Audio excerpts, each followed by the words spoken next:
guys, ah, ito yung lasing bridge ng container na barko. Yan.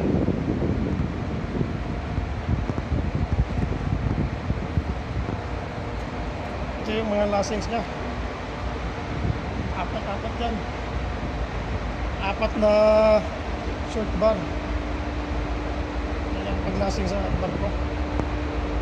Tapos ganito yan kahaba, yung hanggang dun, apat yan. Ganito ang design, ang style na pag approve ng mga authorities sa lasing.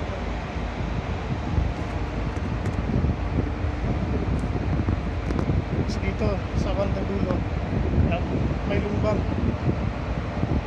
Ayan, lumbar yan, dalawa.